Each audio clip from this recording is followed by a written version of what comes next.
This is the best of the week on Relevant Radio. I want to bring up I don't want to get too heavy here, but this is something that I've been thinking a lot about in my own life, and I wonder how many of you parents might also have a similar thought on your mind, maybe even more of a weight on your mind. This is an article by Amy Nixon. Out of all Gen X and Millennial parents I know, roughly 1/4 have at least one child under 21 who can't envision being able to function in society independently when they're 30. I'll repeat that because it's a very widespread problem if you ask me. She says, out of all the Gen X and Millennial parents I know, roughly 1/4 of them have at least one child under 21 who can't envision being able to function in society independently when they're 30. This is an interesting angle. So listen to what she says. She says, I'm part of this parenting demographic as I see it. And Cyrus, brush me up on this a little bit here. So Gen X is 1980 and later, and Millennial is 2000 and later. Do I get them roughly correct there? Yeah, I think so. Let's see. Yeah, Gen X is, if you're between 44 and 59 years old, you're a Gen Xer.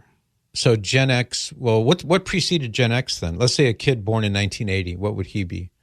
That would still be Gen X? Yeah. Okay. Yeah. Because baby boom stopped in 64, I think it was. I don't know who the ones are after that, but so that must be Gen X then, I guess, right? Between 64 and 80 or 81? Yeah, so 64 is the very last year of the baby boom. Who makes this stuff up? Who knows? And Gen X is 65 to 79. Okay, so it would immediately follow the baby boom generation. To 79, okay, so that's Gen X. So then a baby born in 80 or later would be millennial. They're millennials. Okay. Yep. And then you got Gen Z starting in 95. You have some Gen Zs living under your roof right now. They're all Gen Zs. That's right. Help me. So back to the headline here. All of the Gen X and Millennial parents she knows have, roughly 1/4 of them have at least one child under 21 who can't envision being able to function in society independently by the time they're 30. So she says this is true across multiple socioeconomic levels and regions of the country. It applies evenly to both genders of children. It is not strictly a parenting issue because many are in families where the siblings are thriving or doing fine. Some of this is due to an increase in children with notable disabilities and disorders such as autism, severe anxiety, ADHD, etc. Some of it, she says, is just, I don't know, fragility, inertia, or failure to thrive that seems to permeate a sizable portion of Gen Z and Gen Alpha. There it is, Cyrus, Gen Alpha. Who knows what they'll come up with next? So I guess Gen Alpha are the ones that come after Gen Z? Right. Okay. I'm trying to keep it all straight. We're back to the A's. Yeah. You know, this kind of denomination of age groups didn't exist prior to the baby boomers. You know, only later did we call the World War II era of adults the greatest generation. But they didn't call themselves that. So these, classifications are of recent origin. In any case, she says to function in society means to be able to keep a job, to make social connections, structure your days with a schedule, prepare your meals, prepare a budget, make decisions, pay your bills on time, drive a car, rent an apartment, clean. That's a biggie. Basic life skills. That's all true. She says, I don't recall this phenomenon being so prolific in past generations, and I'm not entirely sure what changed. I have a theory about that. She says, but something changed. It's an alarming thing to think a material portion of the next generation will be requiring ongoing financial or general life support from their parents or siblings and paying their bills and providing housing and driving them places, making meals, making doctor's appointments, well into middle age. Now, that sounds ridiculous, but I don't think it is. I don't think it's far-fetched. And this is tagging onto an article by Rachel Wolf in the Wall Street Journal called What Happens When a Whole Generation Never Grows Up? Ask that question.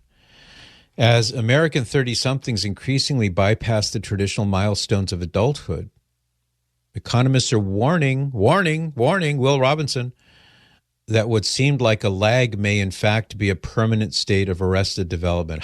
See what she did? Amid steep declines in home ownership, marriage, and birth rates, economists have long been warning that young people are struggling to meet the milestones of adulthood. Although some 30-somethings are consciously choosing a less traditional path, Many, she says, their goals are simply out of reach, or at least they think so. For example, 38-year-old Cody Harding, he lives with 3 roommates in Brooklyn. He says, it feels like the instructions for how to live a good life don't apply and nobody has updated them. Now, as a mix of social and economic factors hold back an entire generation, what researchers once called a lag is starting to look more like a permanent state of arrested development.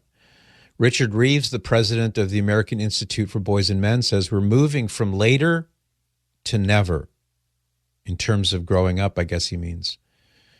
Growing up later versus now, it seems, for many people, never growing up. They can't launch into a conventional adulthood. A third, the article says, again from the Wall Street Journal, a third of today's young adults will never marry. And they project, and this is drawing upon some data that's given by the Institute for Family Studies, compared to less than a fifth of those born in previous decades, the share of childless adults under 50 who say they're unlikely to ever have kids rose a full 10 percentage points between 2018 and 2023. Pew Research says it rose from 37% to 47%. That's nearly half now of these couples under 50 who say, nah, probably not. Kids, no, probably not. But you can only kick this can down the road so far, says Reeves. The conventional explanation for what's freezing young adults in place is that they can't afford to grow up, given rising inflation and ballooning housing costs. Yet this doesn't quite explain what's going on. And I agree with this. It doesn't explain it. Just as a quick aside, and this is only from my own experience, what can I tell you? I know my experience better than anyone else's. And Nancy and I got married February 7th, 1981. Yes, that's true. Next month we'll hit our 44th anniversary. Just, from my own experience is that when we bought our first house in early 1985, we had a 12 or 12.5% interest rate. And I know people are moaning and complaining about how bad the interest rates are now at 7% or 7.5%, and that's bad compared to where it used to be. But somehow on one income with 3 kids, and maybe one on the way, now that I remember. No, it was 3 kids. We were able to buy a house at a 12% interest rate, and we were as tight can be. We didn't have really much of any money to do anything else, but, we had a house, which was a start. So when I hear people say, well, yeah, the interest rates are so high, I think to myself, you have it easy compared with at least what I went through. Houses cost a lot less, that's true, but interest rates are what they are. And we didn't have the internet. You couldn't work remotely. You couldn't, there are a lot of things, there are opportunities that are available now that weren't available then. But in any case, I don't think the economy explains this. Median wages for full-time workers, 35 to 44, are up 16% between the year 2000 and now. Do you think there's something to when kids leave the house that they think they should be their first steps out of the house, they should be in the same shoes that their parent, like the same lifestyle that their parents are in now? I totally think that's the case for many of them. The whole idea of flying the nest or getting kicked out of the nest, depending upon your circumstances, and you've got to make or break. You've got to sink or swim. You've got to get a job, maybe 2 jobs, maybe 3 jobs.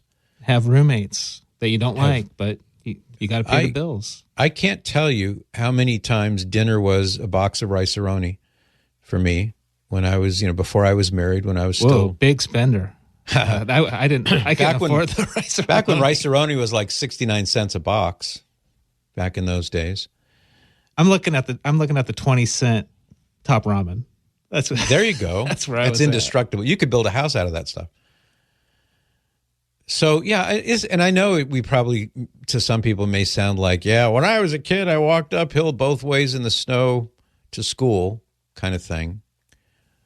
But there's something real here that it's not just the housing market. It's not just interest rates. It's not just the job market.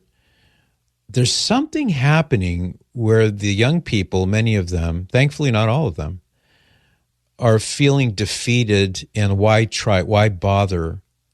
And to your point, Cyrus, if they're raised in a home, and I think most young people are, where you have a cell phone that mom and dad pay for, and you've got 3 meals, and you've got a room, and you've got AC and heating in the winter time, and maybe your mom and dad are paying for your car payment as well.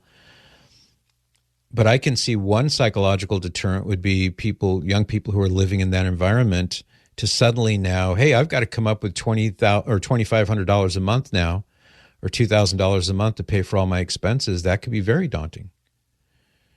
Going to college and such. But here is my take on this, Cyrus, and this is sort of what I want to get to, and that is, I can tell you what changed, and I know in my heart that I'm true and that I'm right about this. What changed is the internet. The internet arrived, and it inevitably rewired people's brains in certain ways. And I think that's true of all of us who use the internet. It rewires your brain to think, well, I have instantaneous access to information. I mean, back in the olden days, you had to go to a library to get a book. And you had to actually read the book and understand the book, assimilate the book well enough at least to pass a test in high school. Who does that anymore? All you have to do is tap your screen.